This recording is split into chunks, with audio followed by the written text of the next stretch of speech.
Good morning everyone. The topic of my presentation is dysthyroid optic neuropathy and management with high-dose intravenous methylprednisolone.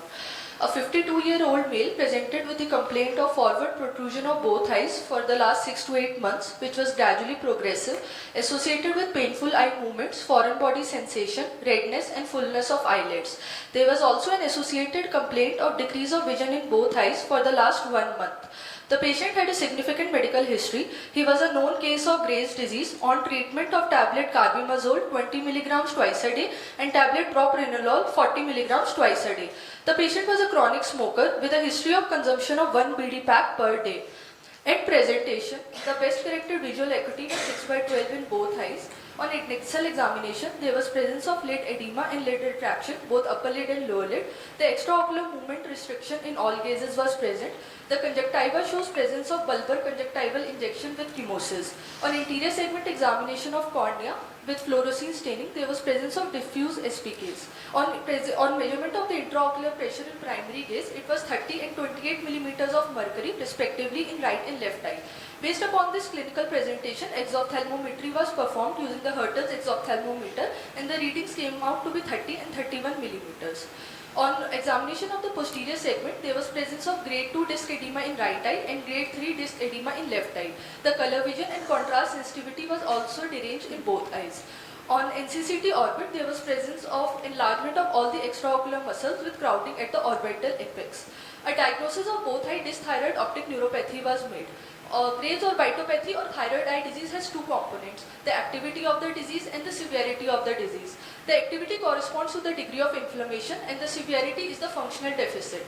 Based upon the UGOGO guidelines, that is the European Group on Graves' orbitopathy guidelines, the activity is measured using the clinical activity score, where a score of more than 3 out of 7 on the first visit indicates an active disease, and classification of severity is done as mild, moderate to severe and sight-threatening or very severe Graves' orbitopathy. Our patient had a clinical activity of score of 6 indicating an active disease and the severity was sight-threatening indicating an imminent threat to vision.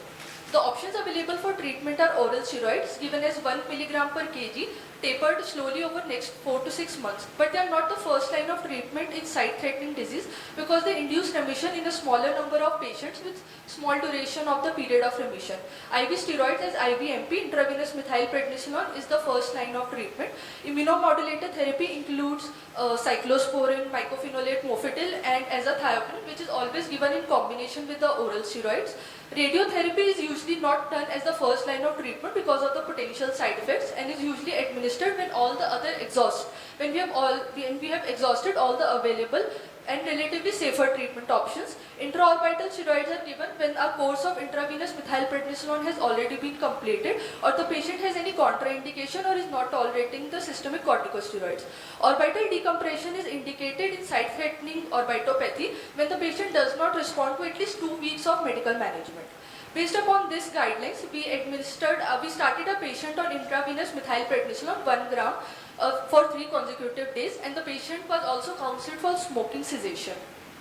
Post 3 days of intravenous methylprednisolone, the best corrected visual acuity improved to 6/9 in right eye and 6/6 in left eye with the color vision and contrast sensitivity returning to baseline.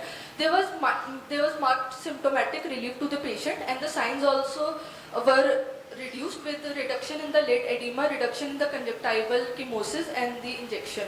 The extraocular movement range had also increased. There was reduction in the disc edema as well, with the right eye having grade 1 disc edema and left eye having grade 2 disc edema. Since the patient was responding to our intravenous methylprednisolone therapy, the patient was further planned for weekly pulse dose therapy. During treatment, the best corrected visual acuity improved to 6/6 in both the eyes with the color vision and contrast sensitivity returning to baseline. The disc edema also resolved with presence of well-defined disc margins in both the eyes.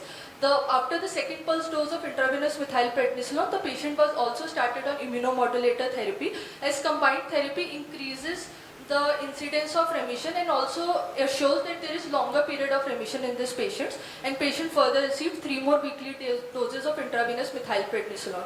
The maximum amount of intravenous methylprednisolone is 8 grams. So the patient received 3 doses on consecutive days and then weekly 5 more IVMPs were given.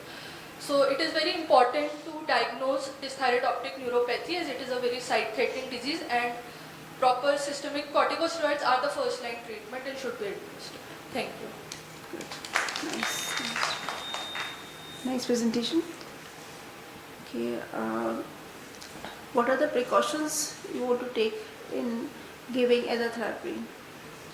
We have to monitor the complete blood count of the patient. First we have to monitor it weekly and then monthly. There can be thrombocytopenia. Then we have to monitor the liver function test also. He is already, I think, alcoholic also. A smoker. Smoker. He was smoking. Okay. Right. Yes, sir. So we started the patient on acetazolamide because on presentation his intraocular pressure were high. The patient was responding well on acetazolamide. We will continue on intravenous methylprednisolone. After 6 months, if the patient continues to be ocular hypertensive, then we might consider decompression therapy. You first give oral steroids. No, sir. So oral steroids are not indicated in dysthyroid optic neuropathy. We have to go for intravenous. That's right. Because one give oral steroids, then you will see that the patient does not get cataract. The injection with intermines, the steroid induced glaucoma.